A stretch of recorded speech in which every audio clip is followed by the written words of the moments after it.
सुबह का वक्त था और सरला जी काफी उदास चेहरा लिए हुए पार्क में बैठी हुई थी। तभी उनकी सहेली सुमन वहां पर आती है।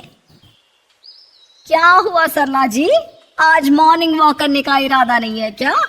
इस तरह चुपचाप क्यों बैठी हैं? आई तो थी ये सोचकर कि पार्क में जाकर थोड़ी देर पहले टहल लूंगी, लेकिन क्या करूं, मन ही नहीं कर रहा। अरे सब ठीक है, तो इतनी परेशान क्यों नजर आ रही है? नहीं नहीं, ऐसी तो कोई बात नहीं है, सब ठीक है। अरे भाई, अब तो आपको खुश नजर आना चाहिए। अभी कुछ महीने पहले तो बेटी की शादी हुई है, घर में नई बहू आई है, आपके चेहरे पर तो रौनक नजर आनी चाहिए। अरे छोड़ो भी, आजकल की बहुओं के बारे में क्या बताऊं आपको। क्यों, क्या हुआ बहन जी, कोई परेशानी है क्या? कुछ किया क्या बहू रानी ने?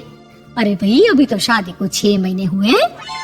अब आपसे क्या छुपाना, आप तो जानती है मेरे बेटे ने लव मैरिज की है और मुझे ना इन लव मैरिज वाली बहुओं पर बिल्कुल भरोसा नहीं। ना जाने कब मेरे बेटे के कान भर दे। अरे लेकिन सरला जी, आपके बहू बेटा तो आपके साथ ही रहते हैं, फिर आपको इस बात का डर क्यों है?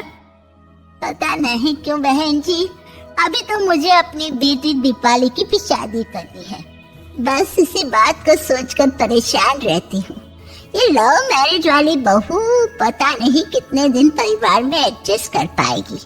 कल को अगर बेटे को लेकर दूसरी जगह चली गई तो क्या होगा? अरे हाँ, याद आया, दीपाली तो दिल्ली में नौकरी करती है ना?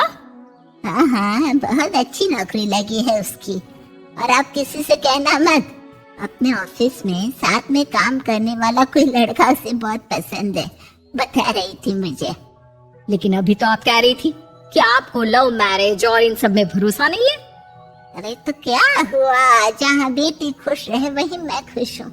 और वैसे भी बेटी को तो दूसरे घर जाना है, वो लोग जाने और उनकी बहू जाने, मुझे तो बस अपनी बेटी का ब्याह करना है। अच्छा, ठीक है, जैसी आपकी मर्जी। लेकिन मुझे लगता है कि आप अपनी बहू के लिए कुछ ज्यादा ही सोच रही हैं। क्या पता वो वैसी ना हो जैसी आप समझ रही हो।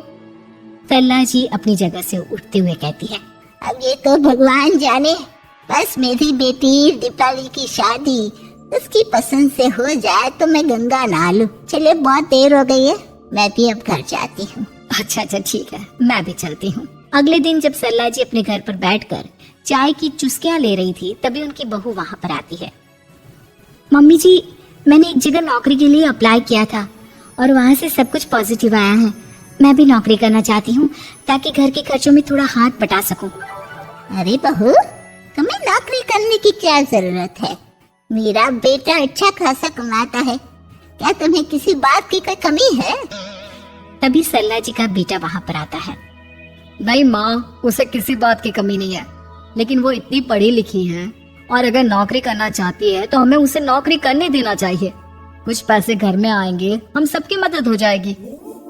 तुम तो ऐसे कह रहे हो बेटा जैसे ये घर तुम्हारी पत्नी की कमाई पर ही चलता है। अरे नहीं मम्मी जी, इनके कहने का ये मतलब नहीं है, बस मेरी ही नौकरी करने की इच्छा थी, इसलिए आपकी परमिशन चाहते हैं। अब भाई, मेरा बेटा तुम्हें लव मैरिज करके घर में लाया है, मैं तुम्हें कुछ कैसे कह सकती हूँ, जो मर्जी आए करो। सरला जी का बेटा और बहू वहाँ से चले जाते हैं। अब उनकी बहू नौकरी करना शुरू कर देती है। कुछ ही दिन बाद सरला जी की बेटी दिल्ली से अपने घर आती है और अपनी माँ से कहती है, माँ, मैंने आपको बताया था ना, मुझे अपने ऑफिस में साथ काम करने वाले एक लड़के से बहुत प्यार है, मैं उससे शादी करना चाहती हूँ माँ। हाँ, तो मैंने कब मना किया? अगर तुम उसे पसंद करती हो तो उसके घर वालों को कहो, हम आपस में बात करके तुम्हारी शादी तय कर देते हैं। अरे लेकिन माँ, एक बहुत बड़ी परेशानी है। क्या परेशानी है बेटा? माँ, वो लड़का बहुत अच्छा है, लेकिन कुछ ज्यादा ही पैसे वाले घर से उसके माँ बाप। उन्हें मेरे और उसके रिश्ते से वैसे तो कोई परेशानी नहीं है, लेकिन वे चाहते हैं कि शादी 5 स्टार होटल में हो।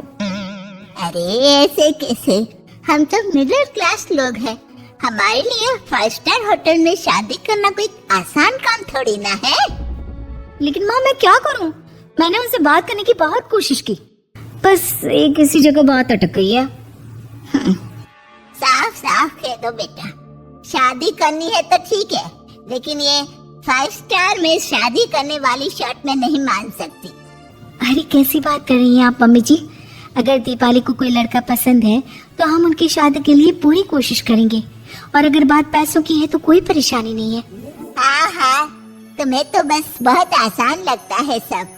जिस तरह तुमने मेरे बेटे से इतनी आसानी से शादी कर ली, सारे काम उतने आसानी से नहीं होते, समझ में आया?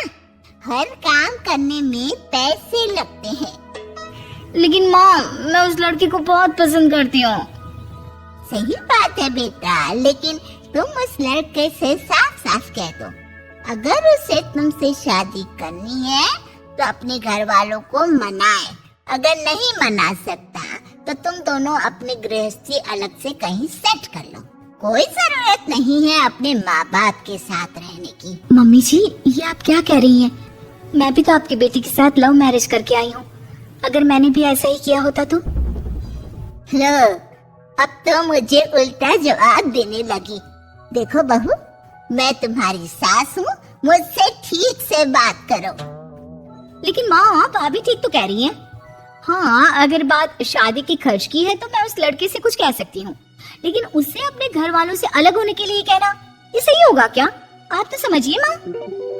पर वैसे भी मम्मी जी, मैंने कुछ महीने पहले जॉब करना शुरू कर दिया था और अपनी पूरी सैलरी बचा कर रखी है। आप चिंता मत कीजिए, मैं दीपाली की शादी में कोई कमी नहीं होने दूंगी। तुम अपनी सारी तनख्वाह मुझे मेरी बेटी की शादी का खर्च करने के लिए दे दोगी? हाँ माँ, मैंने भाभी को पहले ही सब कुछ बता दिया था और वो इस बारे में सब कुछ जानती थी, इसीलिए उन्होंने पहले ही नौकरी करनी शुरू कर दी ताकि मेरी शादी धूमधाम से हो सके। तभी सरला जी का बेटा वहाँ पर आता है। देखा माँ, जैसा हम हर समय समझते हैं वैसा होता नहीं है। आपको लव मैरिज करने वाली बहू से नफरत थी ना, लेकिन अपनी ही बेटी की लव मैरिज पर आपको कोई एतराज नहीं था। ये तो गलत बात है ना? हाँ बेटा, सही कह रहे हो तुम। बहू, मुझे माफ कर दो, मैंने तुम्हारे बारे में गलत सोचा। आज से मैं बहू और बेटी में कोई फर्क नहीं करूंगी, और अपनी लव मैरिज वाली बहू से तो बिल्कुल नफरत नहीं करूंगी।